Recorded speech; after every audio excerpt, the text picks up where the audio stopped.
Hello दोस्तों, आशा है आप सभी स्वस्थ होंगे और अच्छे से पढ़ाई कर रहे होंगे।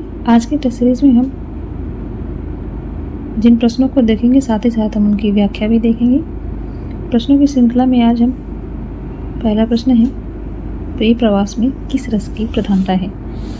ऑप्शन ए रौद्र रस, ऑप्शन बी हास्य रस, ऑप्शन सी करुण रस, ऑप्शन डी विभत्स रस।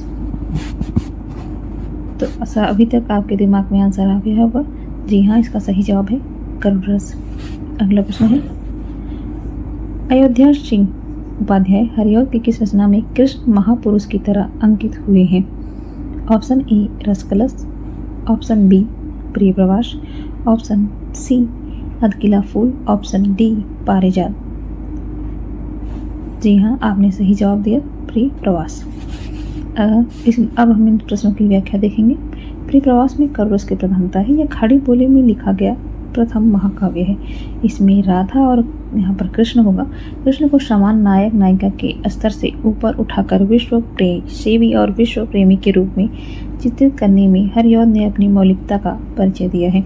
इनकी काव्य शैली बड़ी मार्मिक और भावपूर्ण है। प्रिय प्रवास पर इन्हें हिंदी का मंगला प्रसाद पारितोष प्रदान किया गया है। अयोध्या सिंह उपाध्याय हरिऔध के प्रिय प्रवास महाकाव्य में कृष्ण को महापुरुष के रूप में अंकित किया गया है। प्रिय प्रवास खड़ी बोली का प्रथम महाकाव्य है। इसका सर्वप्रथम नाम ब्रजांगना विलाप था। यह संपूर्ण काव्य संस्कृत के वर्णवृत्तों पर आधारित है। प्रिय प्रवास में कुल 17 सर्ग हैं, जिसमें कृष्ण के बचपन से लेकर मथुरा प्रस्थान तक का वर्णन है। इनको कवि सम्राट की उपाधि और प्रिय प्रवास पर मंगला पारितोष पुरस्कार मिला है।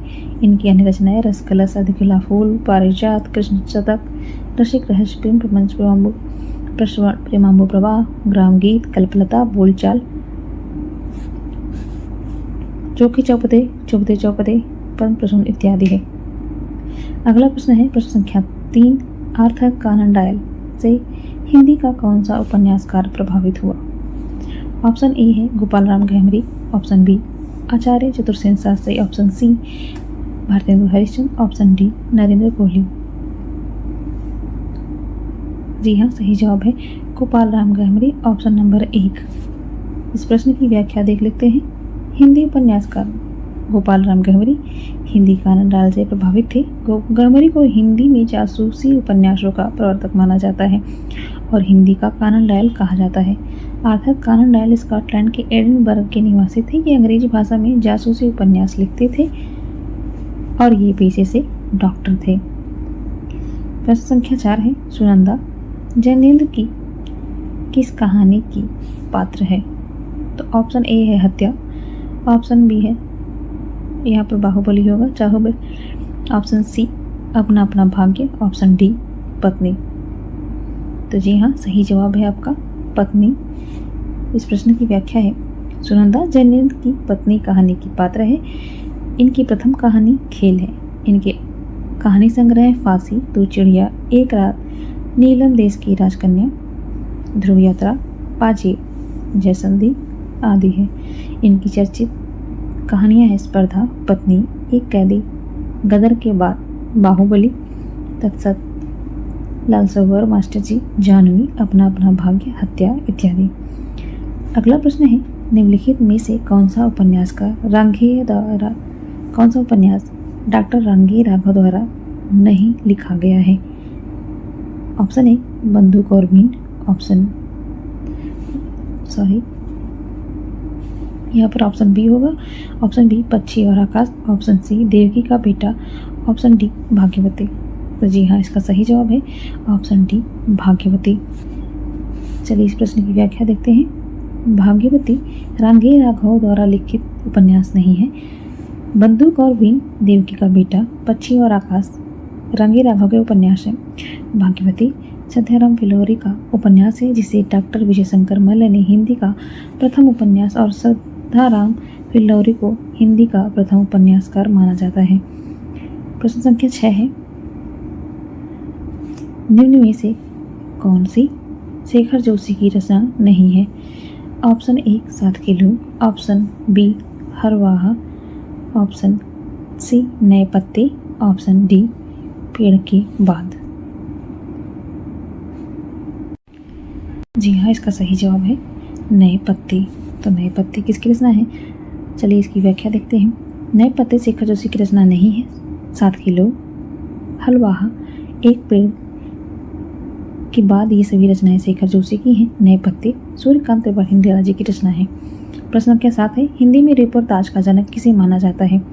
Option A Shivdan Singh Chauhan, option B Upendra Nath Ashk, option C Ram Kumar Verma, option D Nirmal Verma.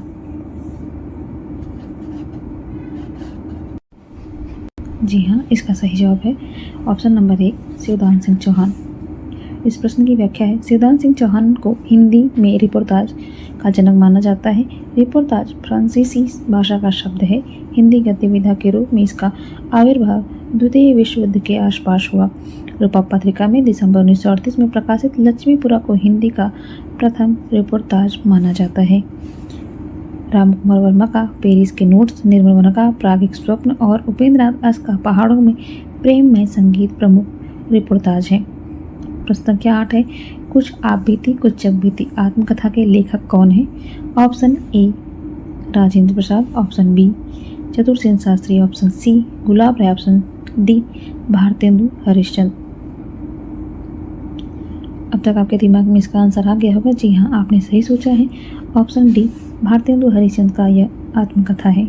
प्रश्न की व्याख्या है, कुछ आप बीती कुछ जग बीती आत्मकथा के लेखक भारतेंदु हरिश्चंद्र है। अन्य लेखकों की आत्मकथाएं हैं, वैसे बाबू गुलाब राय जी की मेरी सफलताएं, चतुरसेन शास्त्री की यादों की परछाइयाँ और मेरी आत्मकहानी।